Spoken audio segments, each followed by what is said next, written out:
a different setting today. As you can see, I'm not at my desk. There has been a massacre. What is it? Well, you probably know from the title of the video anyway, but look at that. What does that tell you?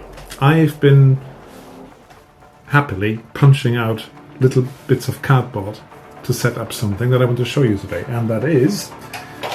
I have to reach over here, that was bad planning. A parcel arrived from Free League with a couple of freebies, so thank you very much to Free League. Just so you know that I didn't pay for their stuff, but I also didn't get any money or even commitment or promise that I would make a video about it. But here it is, Zone Wars. Now it's been out for a little while. Last time I played skirmish games was Warhammer, I think, when I was around 18 years old. That's a little while ago. And of course I played Blood Bowl a fair bit, which is sort of like a skirmish game. So, let's have a look. What's this game about? Well, it's not a role-playing game, but it's adjacent. Because Mutant Year Zero is a role-playing setting and game. It's a computer game as well, but also now a skirmish game.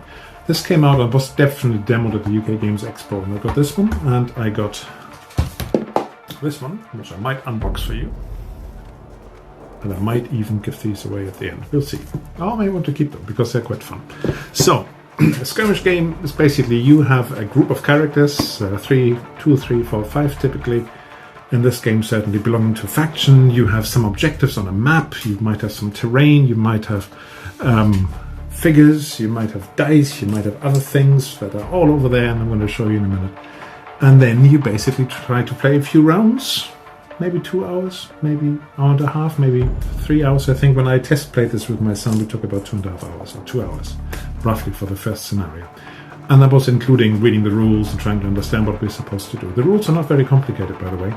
And because this is the role-playing adjacent, if you know Year Zero engine already, it's not entirely surprising, especially if you've played Mutant. I had the privilege to play that a little while ago with Paul and his gang. And yeah, so what is it about? You need to really need to see the stuff that I got, right? So let me switch the camera around and do some jiggery pokery with editing, and then we'll see it. So here we go. Where's the camera switch? So here we go. Here's some of the materials. Here's some of the things you get in the game. We've got the figures. This is one faction. This is the Arc Mutants faction. The other faction's just over here. Yeah, nice figures. They are, I think they call it something like dewdrop painted or something like this. So they're slightly pre-painted. So they look quite good. You also get some terrain, which you have to assemble yourself. But to be honest, that's not too tricky. The assembly is actually quite easy to do.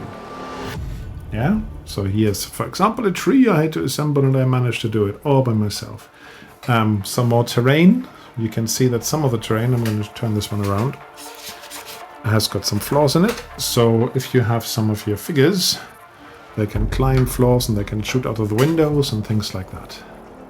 So, nice little bit of terrain. Now, I know that some people go really overboard and build their own stuff for this and do massive amounts of painting for it. And I don't. Not yet, anyway. So let me see whether the zoom works on this. So this here is, for example, a figure now standing in the terrain, and if I zoom out a bit, you'll see the overall terrain, what it looks like. So this is a typical dining room table, as you can see here, and it's quite a nice map. It's quite thick paper that you can play on. It's double-sided. The other side is a side without a road, so it's just like grassland. You also get all the stuff that's over here.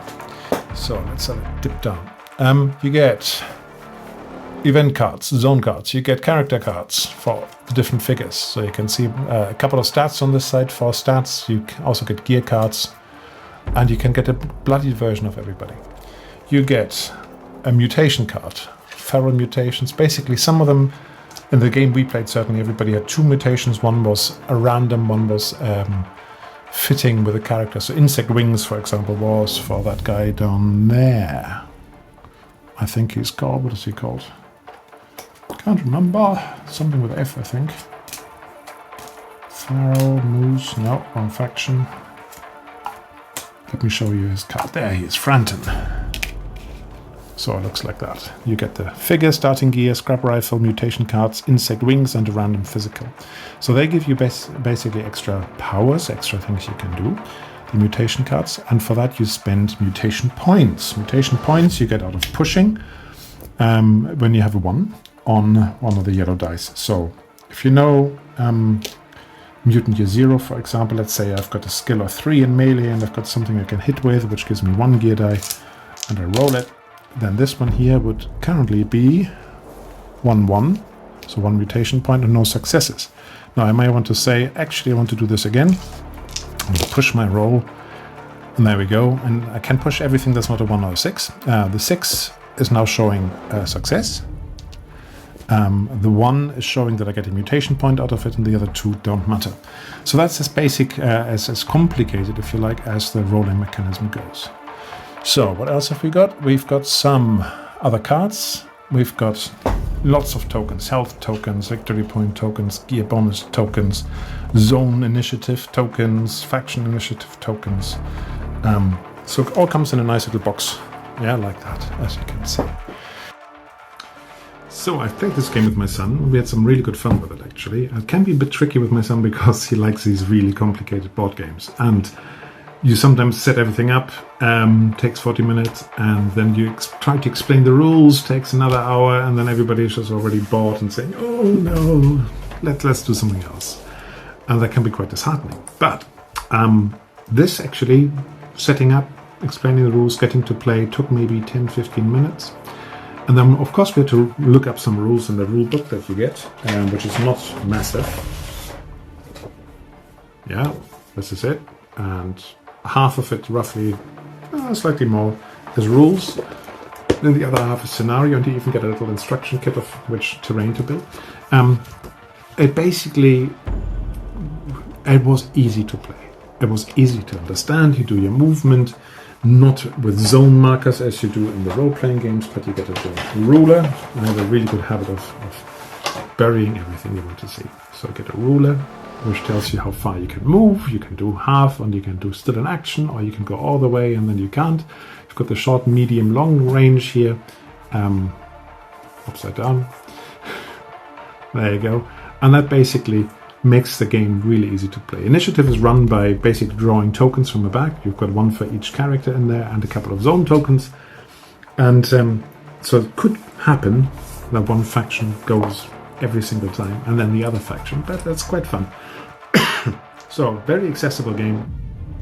The materials are really nice. The figurines, which I've showed you earlier, with it close up, are nicely modeled, and because they've got a little bit of a coat on it, an initial drop painting coat, they have a bit more profile, if you like, contrast. You can see them rather than just being plain plastic. The terrain looks really easy to put together. It's nice cardboard, so definitely a winner for me. So I might actually, if you're interested in this sort of thing, I might unbox the other one, maybe even do an unboxing video, and maybe I can move my son to play the other factions. The other box basically has got different terrain, different scenarios, and the different factions, which look pretty cool. Another 10 miniatures in it.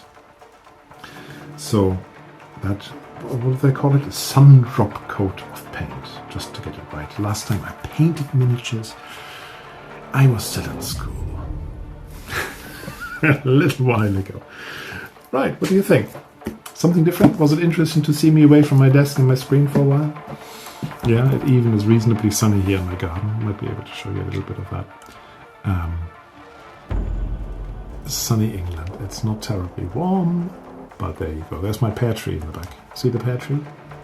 Oh, what did you make of that game? I'm not really familiar with tactical war games in general, but that was pretty fun. Good. Do you think it would be very different if we used scenery? Well, it'd provide cover and difficult terrain, wouldn't it? Yeah, indeed. Yeah, that would probably change things. Like cover can inhibit damage at a range, right? So we can do that next time. Yeah, next time, yeah. Good. Right. Thank you very much. If you're interested to hear more, if you've got questions about how it plays, if you've got questions about what's in the box, whatever, let me know. But for me, and having played it with as I said, with my son, who's autistic, can be a bit tricky to keep focused on something. It was really enjoyable. We had a good time with it, and it was not something that takes over the whole afternoon because it was done in about an hour and a half. Right, thank you very much, and I'll see you next time.